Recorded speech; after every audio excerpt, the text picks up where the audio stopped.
Israel has intensified its deadly strikes on the besieged Gaza Strip, as the UN's top court is due to rule on a plea to halt the genocidal war on the besieged strip.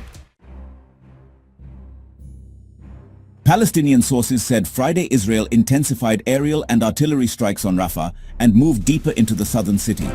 The Israeli military confirmed in a statement that the regime's troops are continuing operations in the southern city of Rafah. Fierce clashes with Palestinian resistance fighters were also reported in the southern part of the city. Reuters said Israeli tanks advanced in Rafah's southeast, edged towards the city's western district of Yibna, and continued to operate in 3 eastern suburbs. The occupation, Israeli forces, is trying to move further to the west. They are on the edge of Yibna, which is densely populated. They didn't invade it yet. One resident, who asked not to be named, told Reuters via a chat app, "We hear explosions and we see black smoke coming up from the areas where the army has invaded. It was another very difficult night," he added.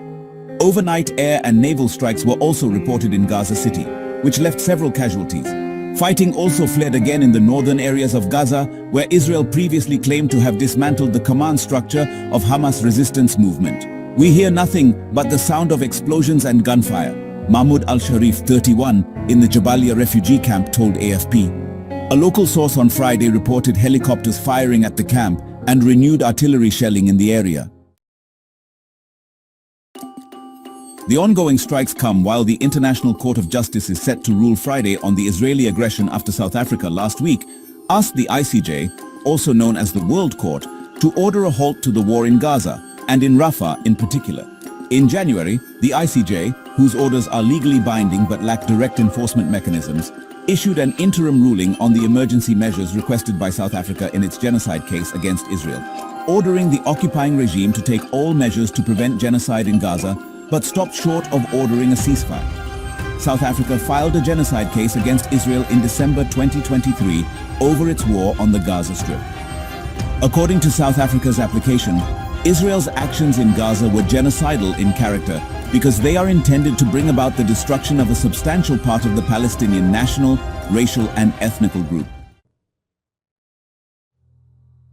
Israel launched the war on Gaza on October 7th after the Palestinian resistance movement, Hamas, carried out the surprise Operation Al-Aqsa Storm against the occupying entity in response to the Israeli regime's decades-long campaign of bloodletting and devastation against Palestinians. Tel Aviv has also blocked water, food, and electricity to Gaza, plunging the coastal strip into a humanitarian crisis. In early May, Israel carried out ground incursions into the refugee-packed city of Rafah in defiance of global warnings, forcing more than 800,000 people to flee, according to UN figures. Since the start of the offensive, the Tel Aviv regime has killed at least 35,800 Palestinians and injured 80,200 more.